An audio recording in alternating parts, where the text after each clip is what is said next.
Welcome to the official YouTube channel for the Colin Cowherd podcast. Go on, hit the subscribe button. There you go, right down there. If you want to be among the first to hear my weekly takes, NFL, college football, more, right there. Well, I had said before the season, let's go to Tampa Bay. Denver clobbers them 26-7. And I had said in the first couple of weeks, I said, listen, Bo Nix opening against Mike McDonald, the Seahawks crowd, corners, and a pro in Geno Smith. That's a bad open. Then we go next week, it's the Steelers, and it's like, oh, this is a real defense. Go ask the Chargers today. Today, a Tampa defense that's dinged up, Vita Vea, the back end. Bo Nix, 47 rushing yards, 25 of 36. Denver blew him out. Wasn't competitive. Second straight week, I'll say this. I'm not anti-Baker. Second straight week, he was really rough on third down. He was just not moving the chains. Awful interception today on the sideline. Yeah, Baker is off. And again, second straight week, they couldn't make crucial plays on third down. But when I watched Bo Nix today, this is what Sean Payton kept texting me. It's like, it's going to be bumpy, but he moves. You and I talked about this. He moves much better than people think. It's like Jalen Hurts isn't fast, but he's elusive. Bo Nix is not quite as elusive, but he's kind of quick. Like he can get to the corner. And I'll say this again. They're not babying him. Remember Big Ben's first year with Pittsburgh? He'd throw like 16 times a game, even to the Super Bowl. It was like Michigan. Yeah, they just were protecting him. Sean's not protecting him. He threw it like 40 sometimes against the Steelers. He threw 36 times today. They're running an offense that you would run with Geno Smith. They don't care. And I said before the season, all these young quarterbacks, Caleb, Jaden, they all have defensive coaches, Drake May. Sean Payton, I think the development of what this kid is doing is I'm watching him. He made a leap today, John. He looked like a grown-up. Yeah, to me, when you can run the ball and your defense plays well, Sean Payton, he's going to learn what I can call and what I can't call for this player and what he's comfortable with. And the only way you learn that is through going through it. Like you said, Seattle looks freaking good. I mean, and obviously Pittsburgh's defense is elite. But today felt like the Buccaneers spent all week looking at their record and looking at the Broncos record. And we're like, yeah, we're not really going to pay attention. We'll see you on game day. And they just got boat raced. And this is the thing with the NFL. All of a sudden, you're 0-2, 0-3. Yeah. Teams do not want to get embarrassed. Bo had that awesome play with his legs.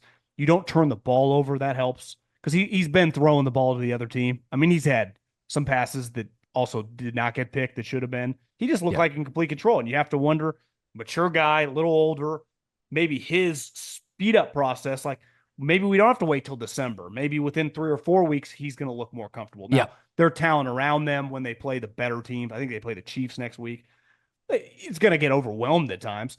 Look at Sean's quotes. He had a quote last week, I feel great about it. We're unfazed.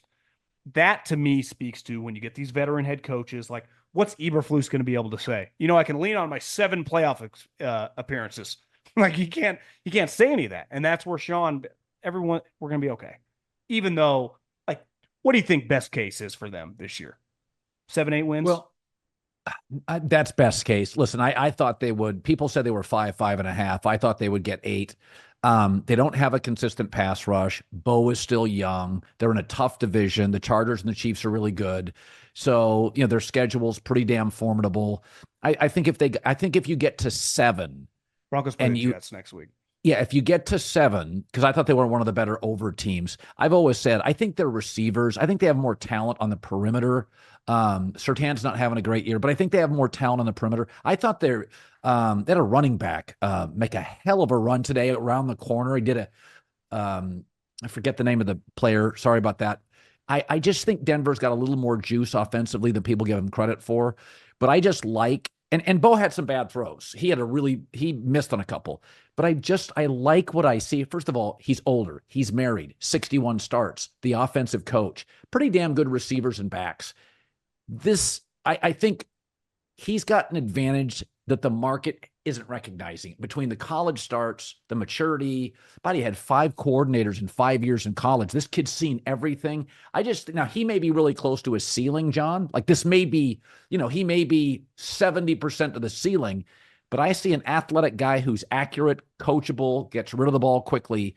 If they can improve their offensive line, I think this is a wild card team potentially over the next few years. Well, let's face it. We talked about this last week. 12 wins for Harbaugh. And then you're watching the first half today. You're like, God, this classic Harbaugh.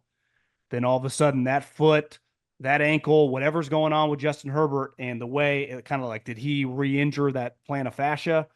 Because he already had the ankle. That is extremely. And then once he goes out, they got no shot. Right. But that is one of the biggest wild cards in the NFL, because if he's just in and out of the lineup, if he's fully healthy, they probably win today. And I feel pretty confident, like this classic Harbaugh team, 11-12 win lock. Then the moment he starts limping around, you're like, did someone fall on him? And they show the replay. No, he just re-injured it stepping, handing the ball off. You're like, oh, this is something that is just not going to go away, clearly, which is scary, because I love watching Jim Harbaugh when he has like a C+, B- roster saying, bring it on, everybody. And he was doing it again today. All right, Eagles beat the Saints 15-12. I had said after the loss on Monday Night Football, I had said, Eagle fans, take a deep breath. Your offense is fine. Without A.J. Brown, it's not the same. And so I thought the Eagles, I mean, listen, they doubled the yards than the Saints. They averaged like 6.8 yards a play. And I'll give Jalen Hurts credit here. Basically, without A.J. Brown, he just said, I'm going to throw to Dallas Goedert. I'm going to throw to Devontae Smith. Between the two, they had 17 catches. I'm going to use my legs a little bit here, but I will give Jalen Hurts credit. He's just like, I got two guys I trust. I'm just going to go back and forth to them. Those guys had 17 catches. That was my first take. And they had a lot of yards. Listen, we can get into Nick Serriani and I'll let you go there. But I also think it was a little unveiling of the Saints. Alvin Kamara was kept in check and Derek Carr was average. In the first couple of weeks, Alvin Kamara was so special and so dynamic that it was like you had this balanced attack. You shut down Alvin Kamara. Eagles front seven played well. Suddenly, Derek, there's limitations. He missed a deep ball. He had a deep ball and underthrew a guy. So my takeaway was Philadelphia is really good. They're not the same offense without A.J. Brown, but most Eagle fans today, and I think you're going to probably be on this as a former employer, is the Nick Sirianni question. Well, I think at this point, you wouldn't be that, I don't even know how to just cavalier, just whatever about going for it on these fourth downs, if the guy signing your checks wasn't behind it. And the one thing Jeffrey Lurie is, he's a big numbers guy, and the organization loves to be really progressive. They love to be like Silicon Valley in front of every team. And now a lot of teams over the last couple of years have implemented that go for it on fourth down. It does seem like they've even taken it to another level. I'm all for going for it if you're playing in high scoring games. If you're like in the Cowboys situation, field goals do you nothing when you're down 20, 30 points, right? They are playing in low scoring games, Colin. Field goals. I mean, the Saints, it was clear. It's like, I don't think they're getting to 20 today. So 3 points, if they're only going to score 12 or 15 points, just do the percentage, do the math. They are extremely valuable. And sometimes going for it, like on the 45, okay, if you're not comfortable with kicking a field goal, their offense is not playing well. It is not moving the ball against you. Your defense is coming to play. Vic Fangio is neutralizing this kind of Kubiak-Shanahan offense. So just play defense. And they just refuse to do it. And that game, like you said, shouldn't have been as close as it was. It would have been a nice, easy game for the Eagles. Yeah. Relative to the score, they still would have won by 9 points. But he refuses to kick field goals. And at this point, I know he's emotional and he gets – I can't believe he's doing this without the blessing of the owner. I'm even going above Howie. This is, you would not be doing this if your owner's telling you, like, let's kick some field goals, right? I mean, I don't care what you do for a living. Whoever signs your checks, if they come like, hey, let's not do that anymore, any human being is going to change. Unless you just want to get fired on the spot. Like, to me, the owner's behind it, the organization's behind it, but it's kind of jumped the shark, hasn't it? Like today was like Derek, the last drive of the game, they're down 3, not 6. If you're playing a more just, that's a low football IQ throw. You don't need, you're not down, you don't need to score a touchdown here. A dump down, throw it away. You just, a field goal ties the game. So that they got lucky to be in that, but they were in that situation for a reason, because he just never kicks field goals.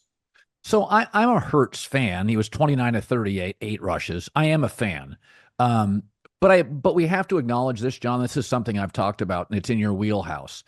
Kyler Murray is as elusive, including Lamar, as almost anybody I've ever seen. But we know mostly as offensive linemen have gotten bigger, they're guards now at 6'6", that it helps for a quarterback to be 6'2" to 6'4". It's really an advantage. And sometimes Tua, Kyler Murray, Russell Wilson, and I think Jalen Hurts, I'm not always sure they see the ball over the middle of the field. I like Hurts. I think he's a class act. I think he's an adult. I think he's an easy guy to rally around. I think he's a great athlete. Do you ever feel like watching them sometimes? And I think this is sort of the A.J. Brown thing. You don't have to throw over the middle to A.J. Brown. You can throw over the top. That was always Russell Wilson's thing. Greg Cosell said, he doesn't see the middle of the field. Well, you didn't have to. Russell was great at the teardrop throws. And I think A.J. Brown, when you take him out, there's some limitation on the big playability. I don't know if Jalen Hurts always sees the field. Do you buy that or not? Well, he 100% doesn't. He's not great from within the pocket, whether that's physically he doesn't see it great or just the speed in which everything happens. He doesn't operate at the fast level of the elite guys, of Mahomes, of Rodgers. I don't even think that's debatable at this point. It's why when he scrambles outside the pocket, the good version of Deshaun Watson, the prime version of Russell, they become elite when they do that.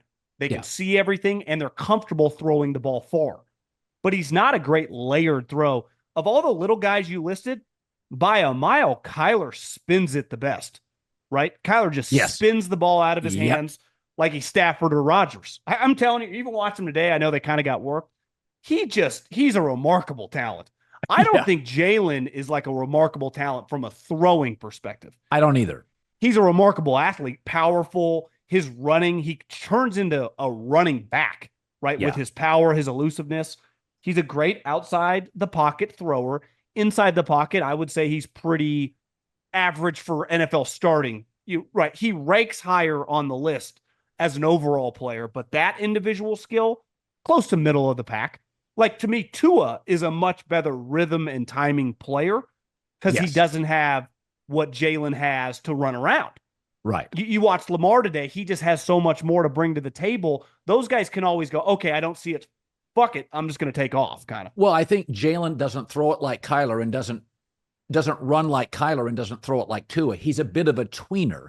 Yeah. It's what I've always said about Dak. There's no wow with Dak. He's competent. With Jalen, it's not a wow arm, not wow accuracy, he's elusive, but he's not like Lamar, Kyler Murray, or Josh Allen.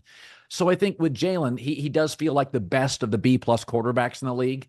I like him, and I like his character. It's why I like Dak. I like Dak's character and maturity. But when I watch Jalen throw, it just looks prettier with Stafford. It looks easier with Josh Allen. Kyler Murray, the ball you can tell he played baseball. It just flies. Aaron Rodgers still throws a pretty ball. So, I mean, listen, Philadelphia escapes with a win. I feel like I'm going to watch Philadelphia. They're going to win the division. They're going to win about 10, 11 games. And at some point, coaching or defense will lose them a football game. Well, I know this just we talk so much about these contracts during the offseason, and they have gotten so massive in the NFL, right? Like NBA level status. From an economical standpoint, there can't be a better value than $27 million guaranteed to Saquon Barkley, right? I mean, they just can't. I mean, he won him the game. He was dominant. And on that big run that ultimately sealed the game, that was like, oh, this is the Penn State version that still can run about 4.2 in the open field. Yeah. So adding that guy, while they've had some disappointments, I think their defensive line, Jalen Carter was really good today. But Jordan Davis, they drafted over Kyle Hamilton. I think they'd like that one back. Bryce Huff, who they signed from the Jets, basically they did the flop with Hassan. He's not an every down player. He's more of a pass rusher, so he can get run on. But Saquon has been incredible for them. And this was clear during the Hard Knocks when John Morrow was saying this. You went, it's not going to go well because Saquon's going to look good. He's looked even better.